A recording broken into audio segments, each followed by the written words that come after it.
The rise of the progressive left reminding some Republicans of what happened in their party about 10 years ago, with outspoken first-term Democrats creating tension with the leadership by pushing their own agenda in the House. In a Politico magazine article titled, quote, "Are Democrats facing their own Tea Party-style reckoning?"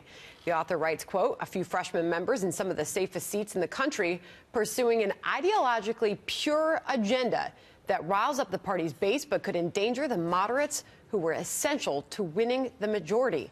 Let's bring in Karl Rove, former White House Deputy Chief of Staff to President George W. Bush and a Fox News contributor. Karl, good morning to you. So is this happening? Oh, yeah, absolutely. The piece by former Congressman Tom Davis of Northern Virginia, I think, is right on target.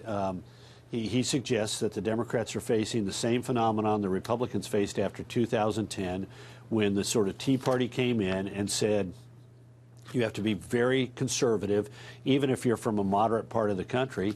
And we saw this tension played out on the floor of the House. We saw it played out in primaries.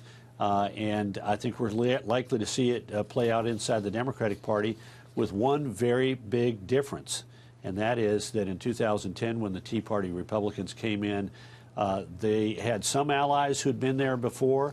But when Alexandria Ocasio-Cortez and Representatives Omar and Tlaib came in, they already found a large number of so-called progressives already there, demanding things like Medicare for all and impeachment of President Trump and so forth. So there's a bigger problem for the Democrats, I think, they face today than the Republicans faced in 2011 when they took control of the House again. Interesting, Karl. And in that piece, Tom Davis writes, "I witnessed the transformation of my party into one increasingly challenging for centrists, and now I'm seeing the same thing happen to Democrats." Can Nancy Pelosi turn things around? Well, she's got a delicate balancing act, because she has a significant number of people inside of her caucus who are already out there on the extreme: Medicare for all, guaranteed federal job, universal basic wage, impeachment of the president. But she recognizes this fundamental fact. Look, there are 235 Democrats today in the House of Representatives.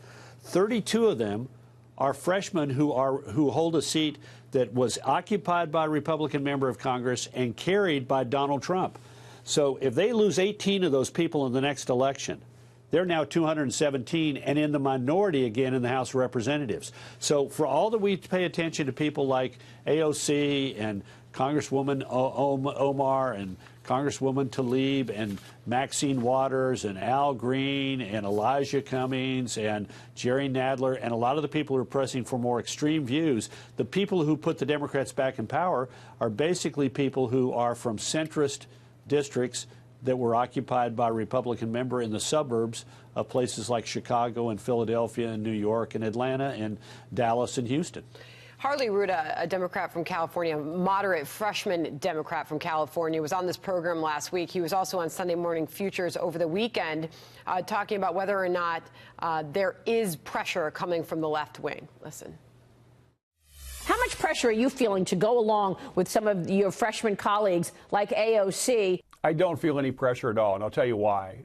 The citizens of Orange County who elected me here recognize that I have moderate views. Whether the outlandish ideas on the left or right, I'm not going to support it. I'm going to work with my Republicans and Democrats who believe that most Americans are between the 20-yard lines and get good legislation accomplished. I want to get your thoughts on that response, Karl.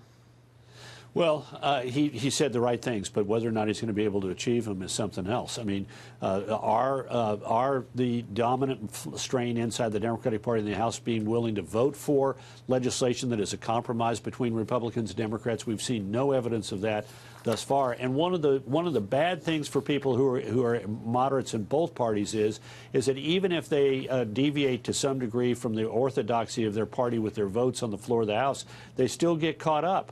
We lost a lot of members last time around who Republicans who represented their districts well, but were being held to account for the dominant strain within the Republican Party. My sense is it's going to be hard for a lot of Democrats to be able to say, well, I'm not AOC, I'm not Omar, I'm not Tlaib, I'm not Jerry Nadler, I'm not Elijah Cummings, I'm not all of these left-wing ideas, Medicare for all, guaranteed job, guaranteed wage, blah, blah, blah, blah, blah. going to be hard for them to take that balancing. Very interesting. And lastly, the number one lesson that Tom Davis wrote about here was don't mistake your party's opposition to the president for unity. But he points out one very important detail to that. Pelosi has room to maneuver that her Republican predecessor didn't have. It's a really interesting piece, Political Mag, kind of lengthy, but are Democrats facing their own Tea Party-style reckoning? Carl, final thoughts before I let you go. Well, I think Politico has got a good piece in it, and people ought to go read it. But I do think that point is an important one.